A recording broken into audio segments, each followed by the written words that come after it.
It's a complex world out there. Want to go fast? Go alone. Want to go far? Go together. Together is the way to get there. Opportunity is on the horizon for all of us.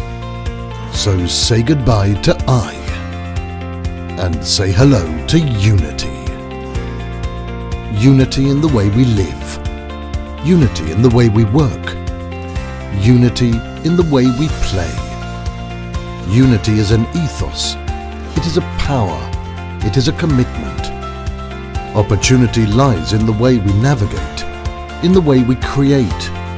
It is not a trend. It is an era. The PSG Annual Conference is not just another event. It is a challenge to break boundaries. It is a call to connect and collaborate. It is unity in opportunity.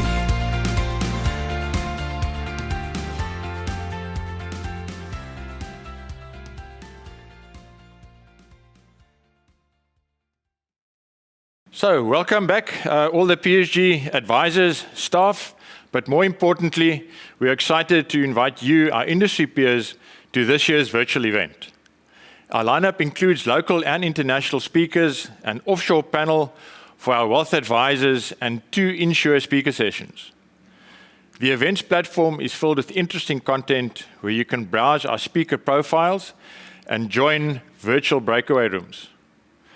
We know that digital fatigue is real, but we've designed our program to keep you engaged as well as entertained. At PSG, we always like to raise the bar, and this year, I believe, will be no exception. So what did the Pope say to Bono? Well, I think the title says it all.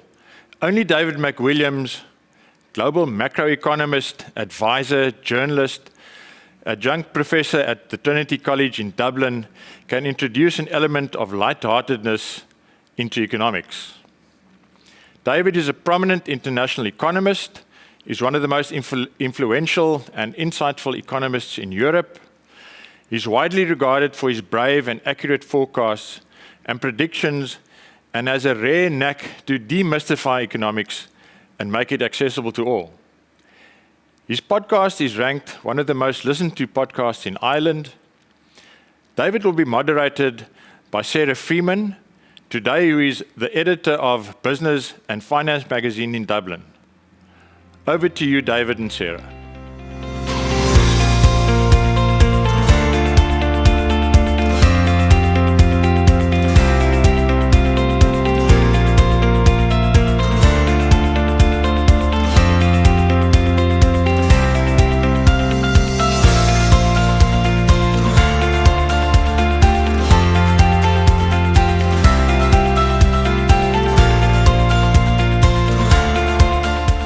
Hello and welcome to the PSG Annual Conference. I'm Sarah Freeman, Managing Editor of Business and Finance Media Group.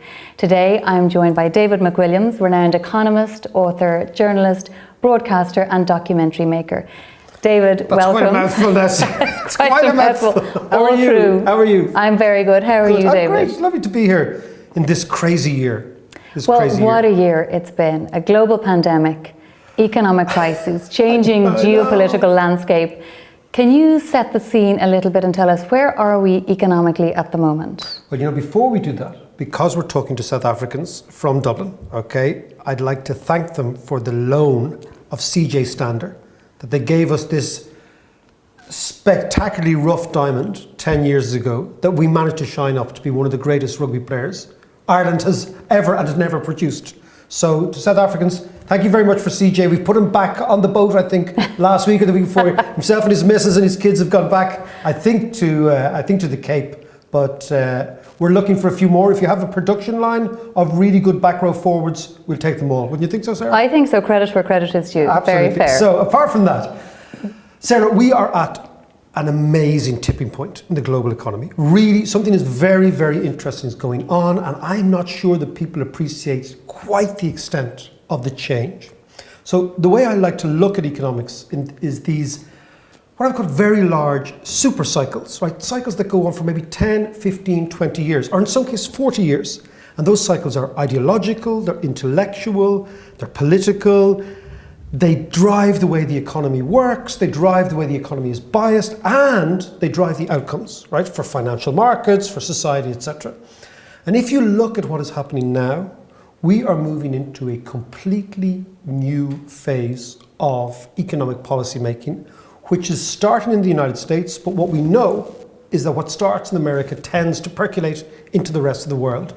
So I think we could be in a 30-year news cycle, which I'll explain.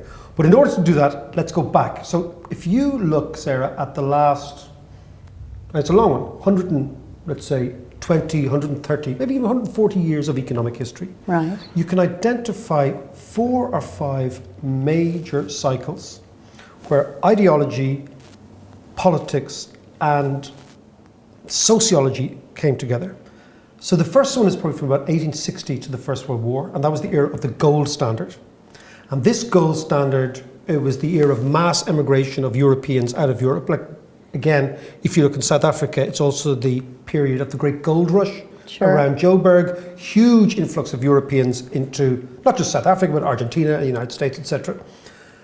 But what anchored this was an understanding at the global level that we would tie our currencies to gold, and the state would be very small, and we would allow corporations to get very much bigger, which ended with corporations like the Rockefeller Foundation, a corporation in the United States.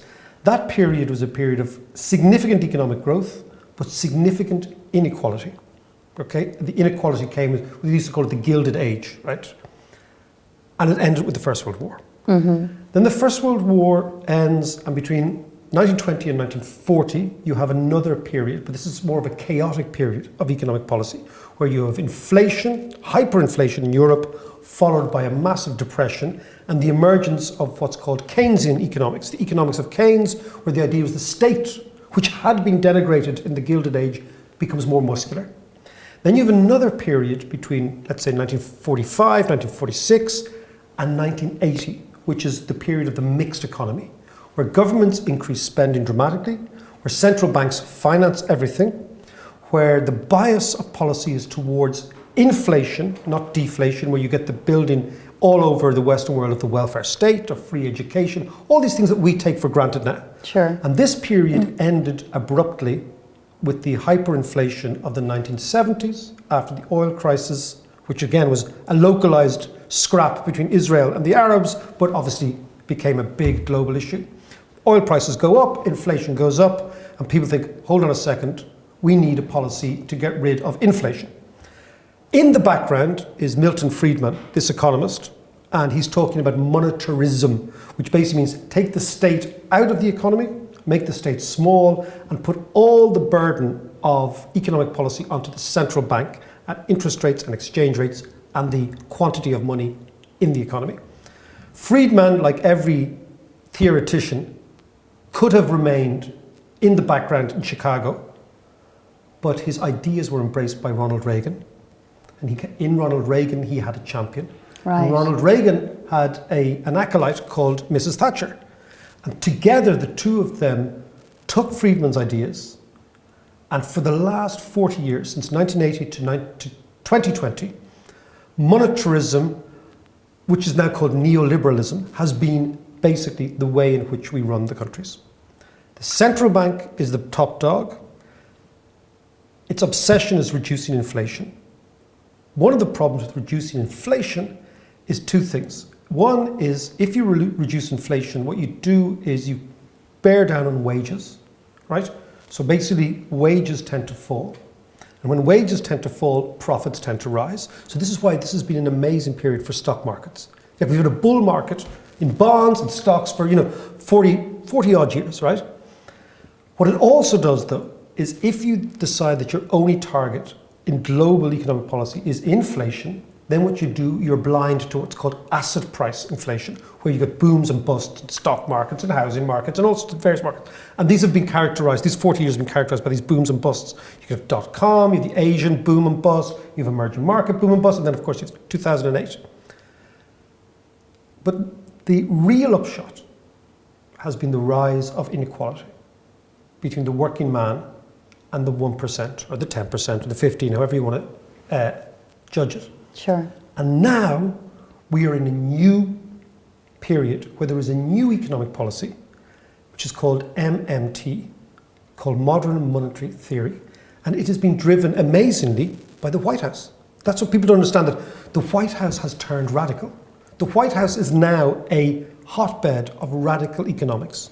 And Joe Biden, who, you know, when he was going, everyone's like, it's kind of Uncle Joe, he's going to be more of the same. He was, you know, he first went for this job in 1988. Not 1998 or 2008. He first went to become American president in 1988. He's been preparing for decades. For a long, long time, Sarah. And what I think has happened is Joe Biden has been aware of what he wanted to do from day one. Here's a man, as you said, who's been planning for a long time. So he knew, once I get into power, this is what I'm going to do. Now, he didn't tell anybody this.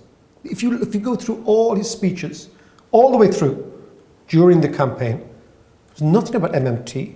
There was nothing about printing money. There was nothing about, they're going to introduce a new €2 trillion expansion this month, right? So this was all a complete surprise to most people. To everybody.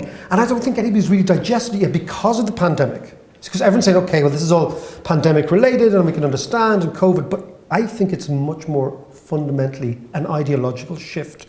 It will have absolutely profound ramifications for global economics, for financial markets, for the way in which countries present themselves on the world stage. It'll have a huge impact on geopolitics as well. You know, we're going to see a new Cold War between America and China, and it's happening. We can see it now, even this week in Taiwan, right? And the world will make a choice. Which side are you on? Europeans, are you with the Chinese or the Russians, or the Americans? The Russians will have to make a choice. So we can talk about that in a minute. So sure. What I'm saying is, I think we are at a moment now which is as significant as the early 1980s, when America shifted economic policy and reversed 40 years of big state and turned to small state, turned to deregulation, turned to the central bank as being the main player. I think now what we're going to do is we're going to get big state, much bigger budget deficits. The central banks are going to be told by, particularly in the United States, the government, this is what you're doing. So they will remain notionally independent, but they will be on a short leash. And that short leash will be the state, so the Treasury. And the intellectual basis for this is MMT and the work of economists like Stephanie Kelton, who's now very much pulling the strings behind the Biden team. And David, would this have happened without the pandemic? And I suppose, what are the long-term impacts of this? Well, Can you tease that out a bit? Yeah, I think it's a really good question, Sarah. I think it's been going on for quite some time. I'm going to tell you a funny story about the moment that I realised a light bulb went off in my head, and I thought, okay, the world is changing. Because all these big shifts have these events. They have a moment. You think, right, that's when I've twigged. This is different. I had a mad weekend. No, mad week, right? Keen to hear this, yeah. Last November, 12 months in Rome, in the Vatican, right? In 2019, that I brought an old friend of mine, the lead singer of U2, Bono, to meet the Pope. As you do. As you do. No. So Bono and I were having a chat about the Pope, and Bono is involved in all sorts of charities. And interestingly, an old friend of mine, a very old friend of mine, was the former economics minister of Argentina. He was then the Argentinian ambassador in America. And I said, Bono, look, I'll phone Martin and just see, because Martin knows everyone in Argentina, right? He's one of these geezers. And I phoned Martin, and he said, yeah, the Pope. You know, when somebody starts calling the Pope Jorge, you know he knows him, right? Okay, first name basis. Jorge. So he said, me and Jorge, la la la. We go back a while, I will arrange this meeting. Gosh. So then I said to Bono, okay, we're going to the Vatican, the pair of us, right? So off we go. And of course, I get to Rome, and I have this obsession with scooters, with Vespas. Okay. Right? This is a thing, right? Well, when in Rome? Roman holiday, all that sort of stuff. So I get myself the Vespa. I said to Bono, get up the back of it. He says, no way. He said, I've just come off a bike and nearly killed myself. I'm not getting the back of your Vespa. So anyway, I'm staying in one hotel, Martine is staying in another hotel, Bono is staying in a third hotel, right? You can imagine the price difference, right? Well. Okay. And we know that the Pope is a stickler for timing. That's what Martin Really? said. Yeah, he said the Pope needs every minute of the day. He is busy and he can't be messing around. So we say, fine. So we say, let's say we organise it. Okay, I'll meet you here at 3. We'll get into the blacked out Rockstar car, which is always great fun, right? Of course. And we'll drive from the Piazza del Popolo to the Vatican, right? That's fine. So I said, Grant, I'm going back, I'm going to grab a big lunch, I'll see you, I'll collect you. And I get in the Vespa to go and find Bono's hotel, which I know in my head, I've got a mental map where it is, but Rome is all one-way streets, right? It's all one-way streets, and you go up right. And narrow. Narrow one-way streets, the whole thing, and roadworks and everything, and cops everywhere, la la la. So, I'm thinking, I'm driving along my Vespa, you're going around down the Tiber, it's all lovely, you see the Colosseum, all that sort of stuff, and then I kind of look and say, oh, better hurry up, we could be late. And I get completely lost. So Bono's waiting for me, texting me, where the hell are you? Martine's talking to the Pope, right? He's talking to the Vatican, right? And I say, okay, Bono, I'll be here in 2 secs, right? So I know that the hotel is kind of over there, and I just go up this street in the Vespa, hurrying along now, as fast as I can go. And 2 cops just come out and stop me.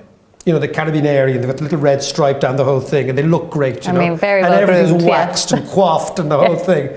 And I say, look, yeah, here's my license, and yeah, here's my insurance, and yeah. And they said, no, but you have to sign something, because the Italians love bureaucracy. They love a piece of paper. So I said, no, I can't go back to because they said you have to come to the station with us to sign this thing. I said, no, I'm in an incredible hurry. I can't. No, I really can't. I'm so busy. Look, and the guy's like, what could be so busy? He said, it's a Tuesday afternoon. What could be so busy? I said, no, you won't believe. Oh, no, dear. you don't want to hear it. Yeah. I said, okay. I said, I'm actually going to collect Bono, and I'm bringing him to the Vatican to meet the Pope. Right. The cop just bursts out laughing. So he gets on the radio to the lads. He's in this Fiat Mirafiori, and he gets the radio to the lads in the station. And I can't speak Italian, but all I hear is a fantasia. And when he said, there's an Irish fantasist here who's on a rented Vespa who claims he's going to meet the biggest rock star in the world to bring him to the Pope in the Vatican. I can see how they're framing it. And I'm like, please, guys. And they just say, okay, basta, off you go. So in we go. We arrive in the Vatican, right? And I'm kind of sweating at this stage. And everyone's a little bit, look, man, you can be late for your kids. You can be even late for your missus. You can't not be late Il for Papa. For the Pope, right? So we go in, and then we sit down and we meet. And they're having a long discussion about a project that they're both interested in.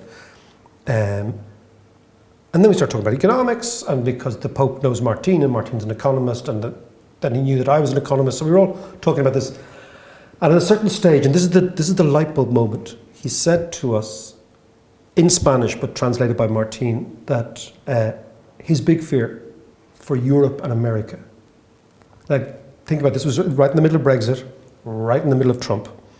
He said his big fear was that Europe and America might go the way of Latin America in terms of inequality. And you know a little bit about Latin America. Okay? I do. And of course, the Pope, being from Latin America, saw what happened in Argentina and Brazil and Venezuela is the middle class was growing from the 50s to the 80s and 90s, and then it stopped.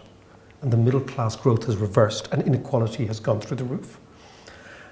And that was the moment. I was kind of sitting there in a surreal way, Sarah, in the Vatican, right? One of the very strange things about Vatican is when you go to the loo, there's no urinals, because they all have dresses. It's the strangest thing. These are the things I noticed, right? These are the things one might not think of. No, you would, but where's the loo? Where's the urinal? It's got men, they wear dresses, of course. There's no. So anyway, a singular experience in every way. Singular experience. These are the things you notice, and it's very majestic, and it's mad. I mean, the Vatican is just the Vatican. Beautiful. It's beautiful. But it just struck me that that's the moment that it's the only thing that matters is inequality. The only thing that is driving the crazy politics of nationalism, of sort of this ethno-nationalism we're seeing in Europe, is inequality. And listening to the Pope talking about it, I just thought, he's absolutely right.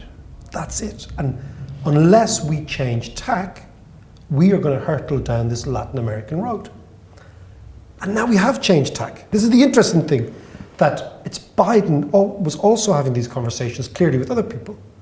And Biden has now got in and he said, we are going to print, the Americans have printed $1 in every 5 that was ever printed was printed in the last 18 months. That is an extraordinary statistic. Isn't it? $1 in every 5 that was ever printed has been printed in the last 18 months. Which is, so that's what that's they're extraordinary. really going for it, right? And what led to this tipping point? I suppose you're saying Joe Biden was having these conversations. The Pope has obviously been aware of the growing inequality and the dangers of it. I think Trump terrified a lot of people. I think the Donald Trump, I'm going to call it king, whatever it was, terrified people. Yeah. Right?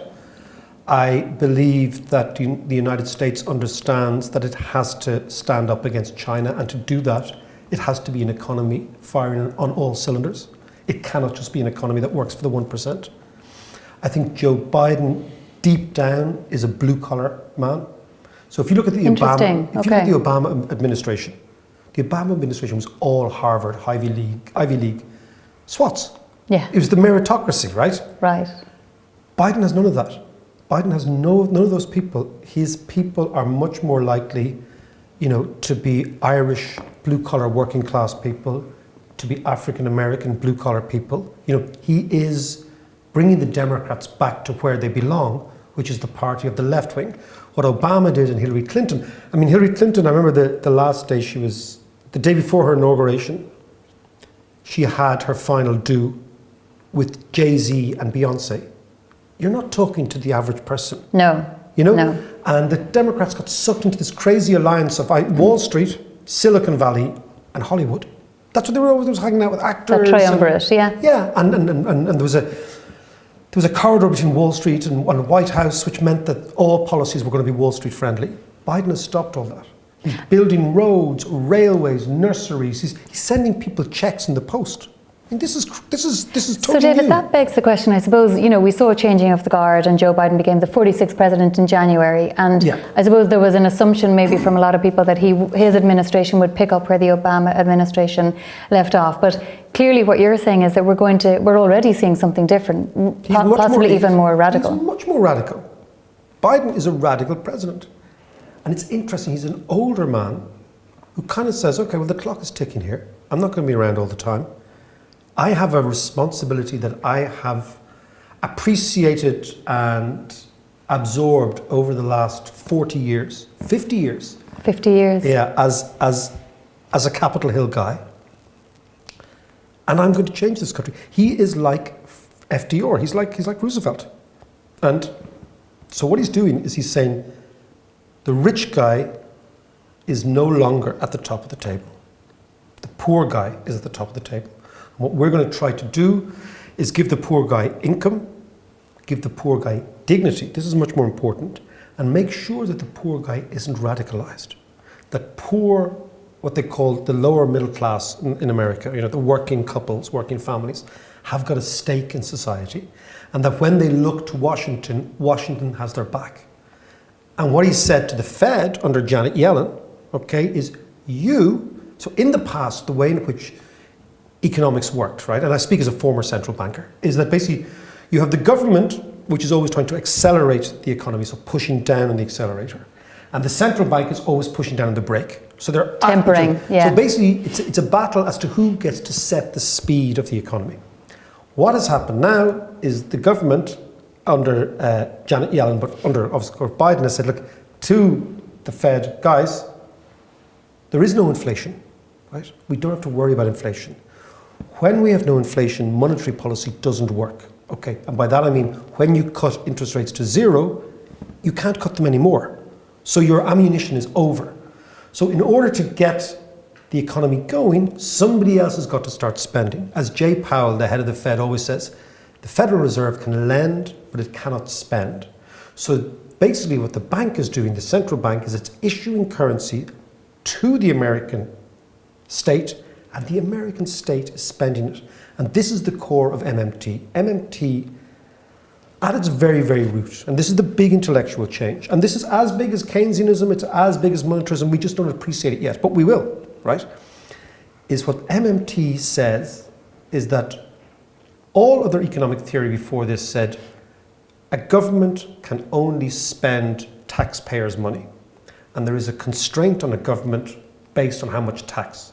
MMT says that is completely wrong. That basically you spend first and you tax later. Right. Whereas most traditional economics says you tax first and you spend later. And what they're saying is if you are the issuer of the currency, right? So you're American, you issue your own currency, you can never go bust, you can never default, you can do what you want. And all these rules about fiscal deficits and debt GDP ratios were just made up.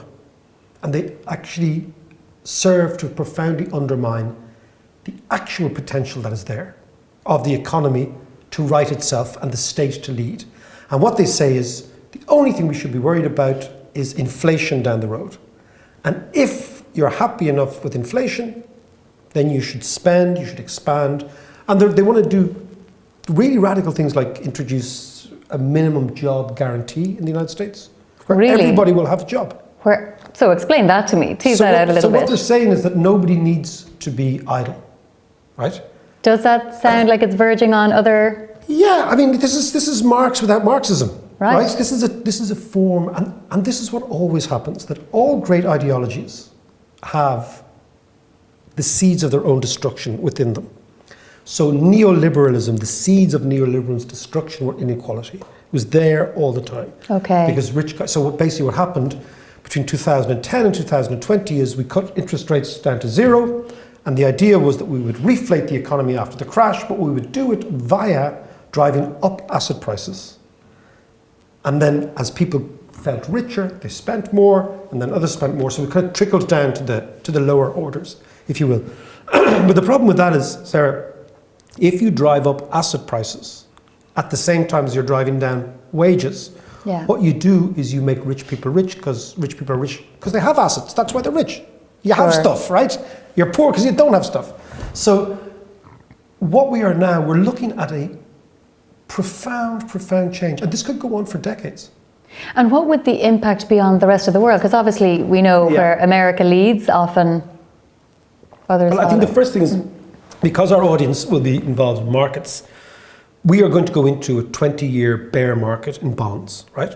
So the last 40 years has been what they call a bull market for bonds, which means that every time interest rates fell, the bond market rallied, right? And it was almost a free lunch.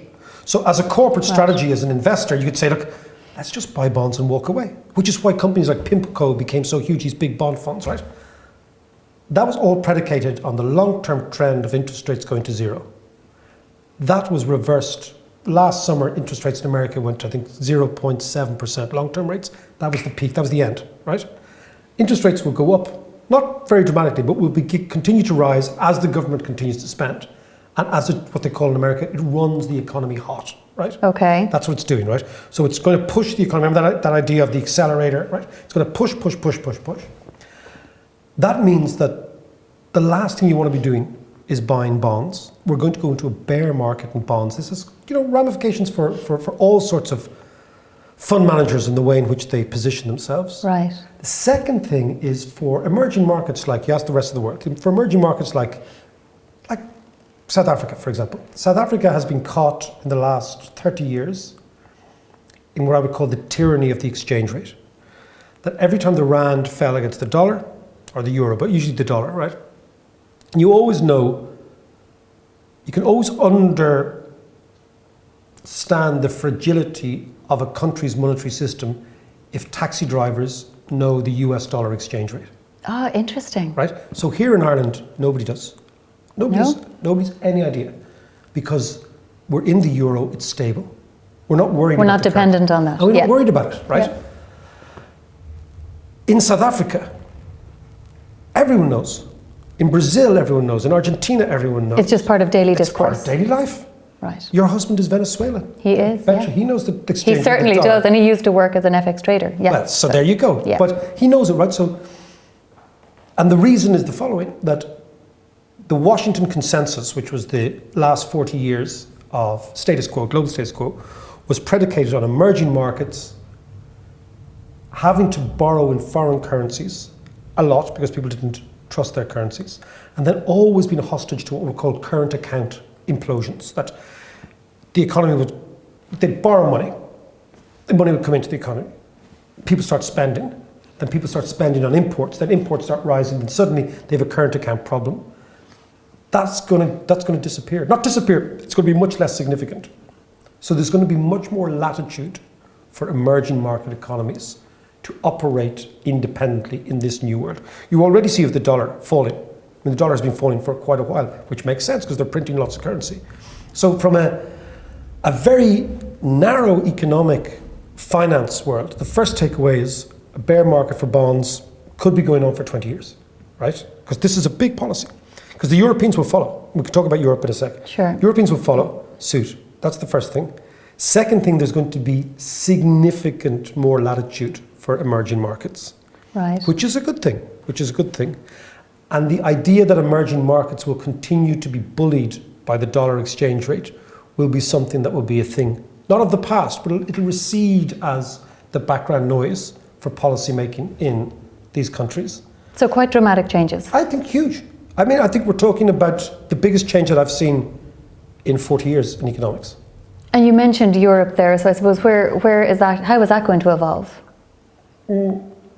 I think that the Europeans, we're members of the European monetary system, the euro, yada, yada, yada, as opposed to our neighbours across the road, and we can talk about them in a sec.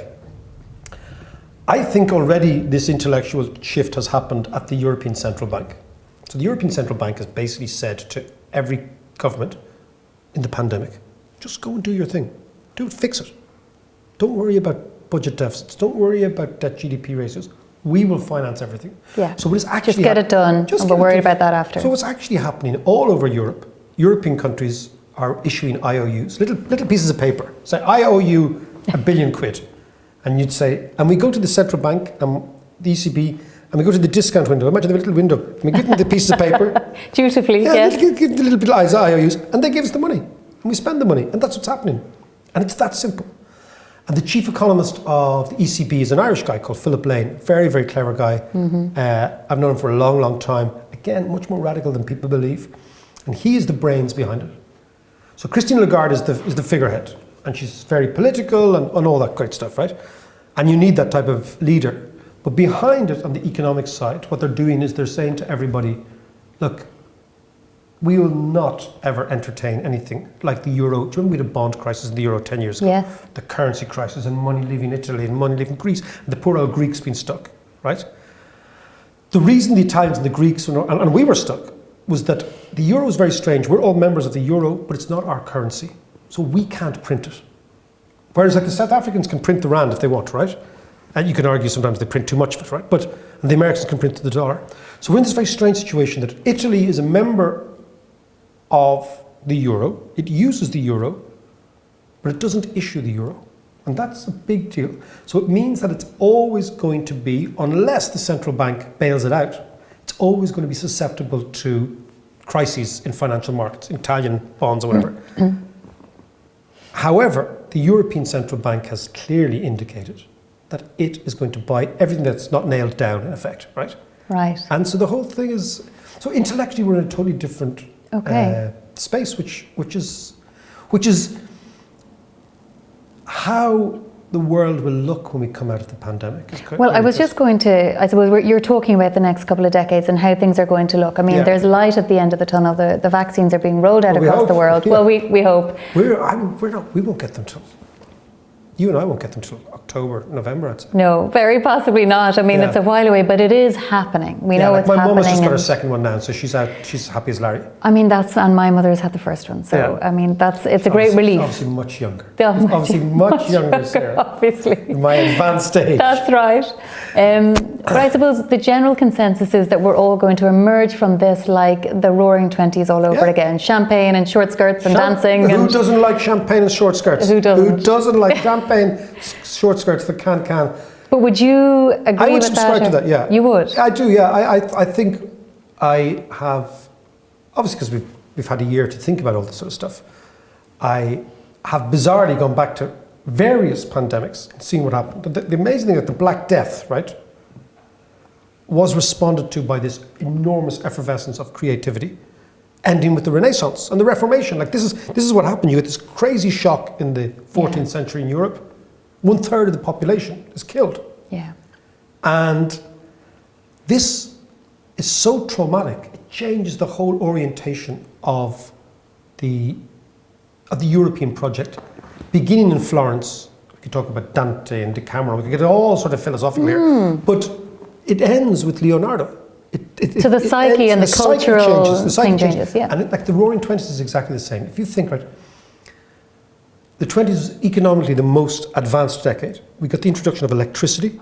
These are huge changes with the introduction of the radio. I mean, imagine how the radio changed people's perceptions of what was possible. Irrevocably, yeah, revolutionary. Introduction of the Model T Ford, the car, the elevator. These are technologies that we perfected and made mass consumer technologies by the 1920s.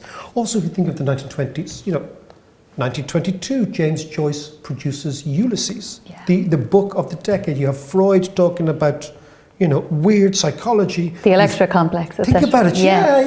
Oedipus. You've all these complexes. You've got Freud in, let's say, psychoanalysts. You've Joyce in literature. You've Picasso in art. He's introducing Cubism. He's introducing... So new thinkers. New thinking. That the 20s was this extraordinary decade. And, of course, crazy thinkers. Right. Like Hitler. Yes. So, all the time in these periods of great economic, financial and technological churn, all sorts of weird things come up. So on the one, like you've got Einstein. These were all in the 20s. We forget. Wow. Okay. that amazing advances were taken. And I believe it's because of the trauma of the flu pandemic, the Spanish flu. The combination of the trauma of the First World War and the Spanish flu so jolted people's perceptions of what was possible, and also jolted people's perception of their own fragility. And longevity propelled this huge boost of brilliant thinking. And I think we're on the cusp of it too. If you think even this Moderna vaccine, I don't think we realise that what the Moderna vaccine is doing, it is instructing our proteins to change within our bodies. It's kind of mad. I hadn't thought about it like that, but when you put it like that, yeah. So the ramifications for, if you think of cancer is a disease where our proteins mutate and signal to our cells to grow exponentially, right? Now the long-term ramifications of having new drugs that can actually identify the proteins and tell them to change is amazing. And I think, although the science was working on this behind the scenes, the pandemic accelerated the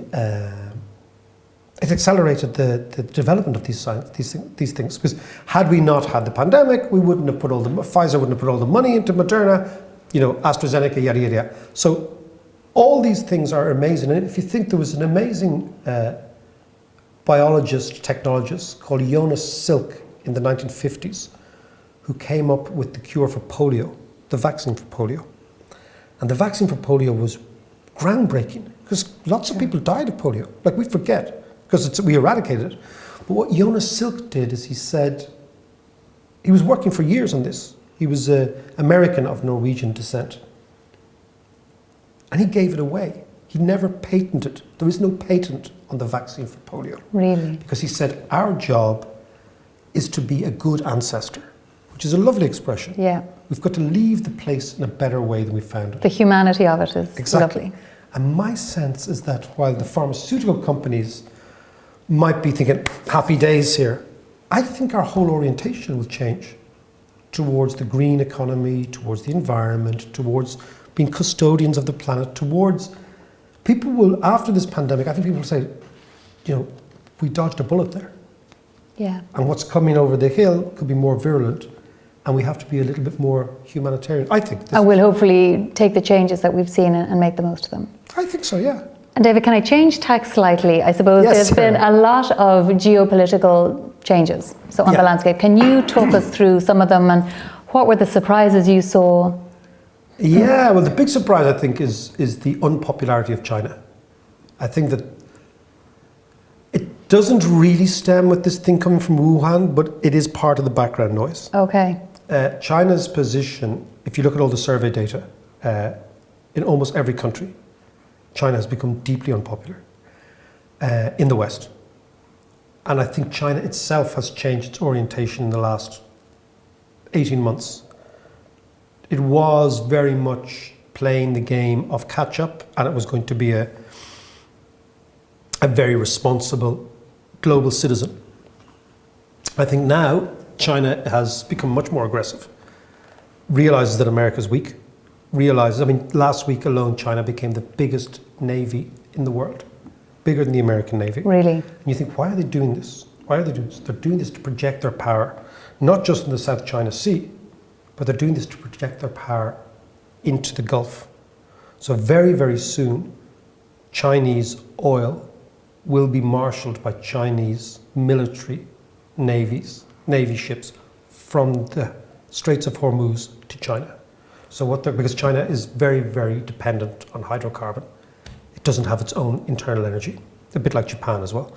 And what I see is all sorts of moves. I haven't been to China for a while. I've been there about 4 or 5 times. And every time you go there, you think, wow, it's changing. But I haven't been for a few years. But my sense, speaking to Chinese, particularly speaking to Taiwanese friends of mine, is that China is now in a new expansionary mode.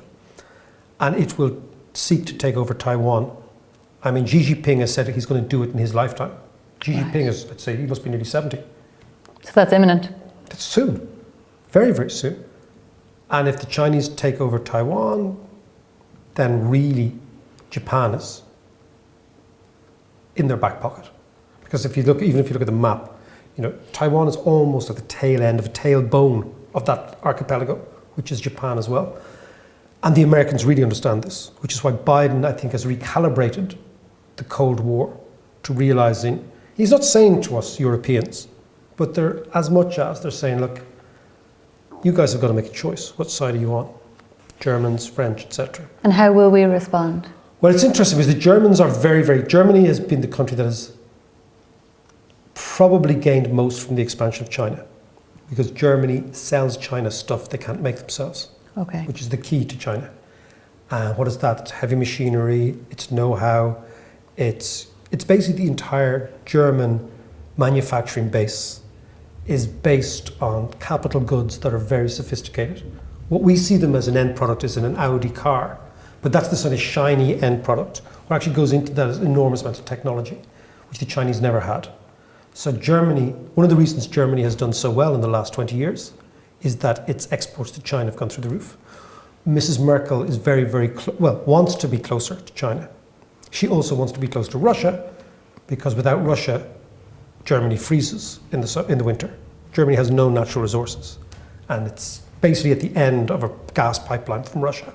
So Germany has these choices to make over and above its alliances with the United States. And Biden knows this, and Biden, it's quite clear to me, has made Germany the center part of American foreign policy in Europe. Much to the chagrin of the Brits, who thought that after Brexit they could be the all singing, all dancing halfway house. But Germany is the key. Germany's the key. Germany's the key. Russia is also a huge imponderable, because I think Putin is stuck. I think Putin has so robbed that country. And it's a country that I lived in and learned the language, and I've spent a lot of time in Russia. I worked there a lot in the 90s as well, and I try to go about once a year. Oh, really? Yeah, no, I had a mad idea years ago to learn Russian, and I lived with a Russian family for 4 months in a tiny village. It's amazing. Yeah, it was great fun. When I was a kid, I was in my early 20s or something. When you were backpacking around Venezuela, I was backpacking. That was much more glamorous. Well, I want to go on the Trans-Siberian Railway. Isn't that the one that Michael Palin did across? Yeah. But your 20s was much more glamorous than mine. Oh, well, I don't know about that. But, and I think that Putin's stuck now, because him and his gang, and it is a gang, it's a KGB gang, have basically robbed the country blind. There's not much more to rob anymore. They also missed the Navalny youth uprising only 2 or 3 months ago. They were totally blindsided. I think they were terrified by it.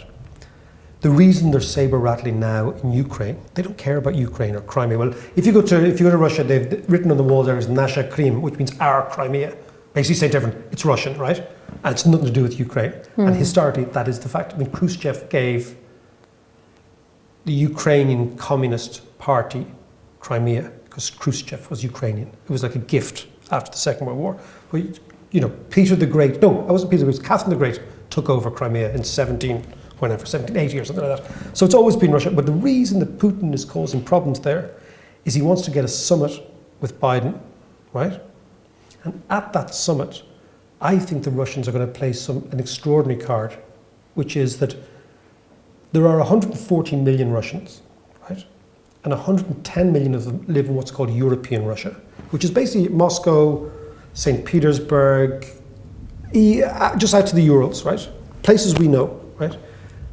The vast majority of Russia is the Far East, Siberia, the Russian Far East.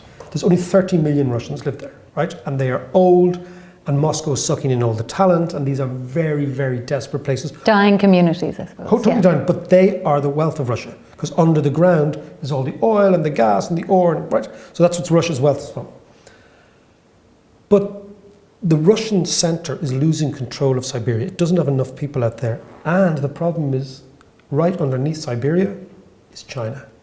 What the Russians have this expression called Chinese crawl, which is the migration of Chinese tradesmen and business people into Siberia. And the Russians are terrified that the more than 1 billion Chinese who live just underneath Siberia have got their eye on the assets of Russia. And because only 30 million Russians live, I mean, we're talking over 11 time zones. People have no idea how big Russia is. It's just so vast, yes, it's hard to comprehend. It's 1/10 of the world's land is Russia. Yeah. And of that 1/10, about 90% of it is occupied by only 30 million people. So it's extraordinary. It's an incongruous country. Yeah. And I think the Americans and the Russians will actually do a deal together to... So watch this space. Yeah, I do. I think that's... So what I'm saying is I think we're going into a really strange, kind of brilliantly fascinating period. Well, there's something else I've heard you talk about, and I'd love to, I think it would be of particular interest to our audience. It's the idea of Africa rising. Yeah, So can you tell me a little bit more about that? Well... what do you mean by Africa rising? Well, I know last night we had a chat and you were putting your kids to bed, right? Your two little dotes. Trying, David. Dotes, right? But you are unusual now, as my wife was, amongst Western couples replacing yourselves, having 2 children, right? We are going through a baby drought in the West, and we will increasingly go through it in Asia, and our populations are falling. We're just not having babies. And there's a great expression that demography is destiny, that the countries with the most babies win in the end, right? Okay. Because they're vibrant and they're dynamic and they're young. And young people change the world. Old people don't. Yes, energy, Old people vitality. want to preserve what we have. Sure. Younger people want to get what we have and change the world. If you look at the population trajectories for the end of this century, which I know is kind of weird to talk about, but it will happen soon. I won't be around, but it'll happen. 4 people in every 10 in the year 2100 will be African in the whole world. Wow, say that again. So 4 people out of every 10 will be African. This year, there will be more babies born in Nigeria than will be born in the entire landmass of Europe, including that Russian Far East. So from Vladivostok to Galway, right? Yeah. From Helsinki down to Istanbul, that huge landmass, there will be more babies born in Nigeria, one African country alone, than all of Europe. So incredible opportunities there for the taking, hopefully. Huge. I mean, who's going to feed them? Who's going to feed Africa? I think the biggest challenge will be agricultural. Who's going to feed this enormous continent? And South Africans will know this, but if you ever look at how big Africa is, because the way our maps are quite misleading, the map of the world is quite misleading, and it makes Africa look smaller and China look bigger and Europe look bigger. But if you actually superimpose these China and Europe into the map of Africa, it swallows them all up. We've no idea how big it is. Okay. And it's going to have this teeming population, and a teeming population who are going to be educated on YouTube, who are going to have mobile phones. I mean, I was in Kenya last year, and I was amazed. There was these guys selling what I thought was mobile phone credit. And I was thought, why are they so obsessed with this mobile phone credit? And the guy with me, the African guy, says, no, they're selling M-Pesa. I said, what's M-Pesa? He says, that's our currency. They use mobile phone credit as their currency. So they don't use the shilling, the official currency. That's extraordinary. Everywhere, the 60% of the Kenyan economy is traded using mobile phone credit as currency. So wild things are going to happen in Africa, really wild things. So, well, big changes are due in the populations in Africa, Yeah. I suppose. And we're going to get old and they're going to get young, Yeah. right? And then we're going to get all tetchy and try to put borders up to protect what we have. So there'll be fault lines between us and Africa. But equally, capital follows people, right? And capital will flow into Africa to feed them, to change the way they live. It'll be the most exciting place. And South Africa, you know, there's South Africa and Nigeria, the two biggest economies, and then what they call the sort of East African conurbation, Ethiopia, Kenya, that part of the world. So there's three nodes, you know, in sub-Saharan Africa. These are the countries of the future. I mean, when you go to South Africa, there is a vibrancy in Johannesburg that you don't feel anywhere else, right? And eventually that will become its dynamo. And we'll see that all over Africa. David, that's a very positive end to our conversation. Thank you so much for a very enlightening and illuminating conversation today. Sarah, it was great. And hopefully now, next year, we'll be down in South Africa. So that's what we're warning, right? We're coming down to see you guys next year in the flesh. But no, Sarah, it was lovely. Thanks so much. Thank you, David.